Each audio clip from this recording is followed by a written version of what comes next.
त्या विमान अपघातासंदर्भात रोहित पवार हे सातत्यानं काही शंका आणि काही प्रश्न उपस्थित करत असल्याचं आपण पाहिलं। पण आता रोहित पवारांनी एकनाथ शिंदेंचं विमान, ज्या VSR कंपनीच्या विमानानं एकनाथ शिंदे हे दाओसला निघालेले होते आणि मधल्या प्रवासामध्ये इराक, इराण या दोनही देशाचं सरकार एकनाथ शिंदेंचं विमान पाडणार होते असा खळबळजनक दावा रोहित पवारांनी केलाय। VSR कंपनीच्या विमानानं इराण सरकारच्या परवानगीशिवाय हद्द ओलांडल्यामुळे बाका प्रसंग ओढावलेला होता असंही रोहित पवार म्हणतात। धक्कादायक म्हणजे केवळ इराणच नाही तर इराकनं सुद्धा शिंदेंचं विमान पाडण्याची धमकी दिल्याचं रोहित पवारांनी म्हटलंय।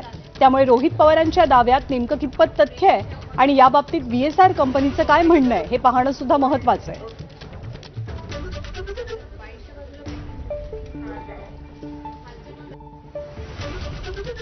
बिना परवानगी जर विमान त्या देशामध्ये गेलं तर ते विमान पाडलंही जाऊ शकतं आणि तसंच काहीतरी हे एकनाथ शिंदे साहेबांच्या बाबतीत घडलं अशी माहिती आमच्या आहे। आणि त्यांनी सांगितलं होतं तुम्ही जर आत्ताच्या आत्ता नाही वळला तर तुमचं विमान आम्ही पाडू।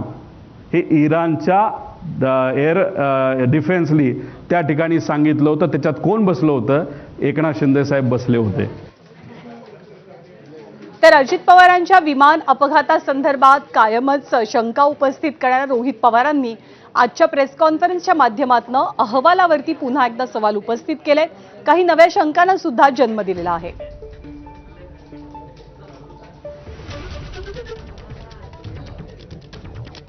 तर VSRला वाचवण्याचा प्रयत्न होत असल्याचं रोहित पवार म्हणतात। रोहित पवारांनी AAIBच्या चौकशी अहवालावरती आक्षेप घेतलेला आहे। DGCAच्या माध्यमातून VSR कंपनीला, ही विमान कंपनी आहे, तिला वाचवण्याचा प्रयत्न होत असल्याचं रोहित पवार म्हणतात।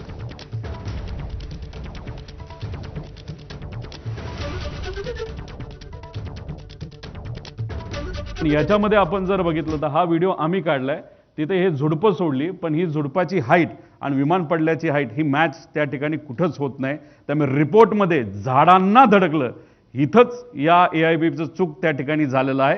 मग रिपोर्ट द्यायचा म्हणून रिपोर्ट दिला का कुठेतरी झाडांवर जबाबदारी ढकलून द्यायची असा कुठेतरी केवळवाना प्रयत्न AIB कडनं झाला असं आपल्याला म्हणावं लागेल। त्यागी कमिटीने सांगितलं होतं की कॅप्टनली कुठल्याही परिस्थितीमध्ये विजिबिलिटी नसेल तर लँड करायचं नाही, VIP ट्रॅव्हल करत असेल तर। आता हे सांगितलंय, हा रूल आहे, नियम आहे आणि तो नियम त्या ठिकाणी असताना सुद्धा हे विमान लँड करण्यात आलं। हा तो रूल आहे। बरं, जर हा रूल डावलला गेला आणि जर विमान लँड झालं नाही तर लँड करण्याचा प्रयत्न केला तर ह्याला जबाबदार कोण आहे?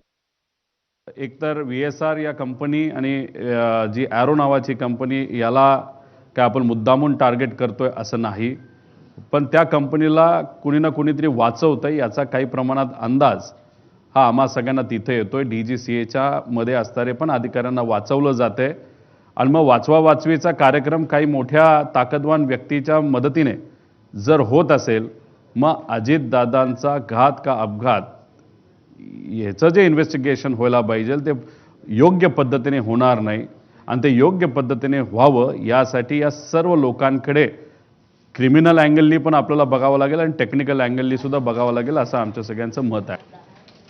आणि या बातम्यांसोबत बुलेटिनमध्ये आपण एक छोटासा ब्रेक घेणार आहोत, पण पुढच्या ब्रेक नंतरच्या सत्रात आपण काय बघणार आहोत आपल्याला दीपाली सांगणार आहे।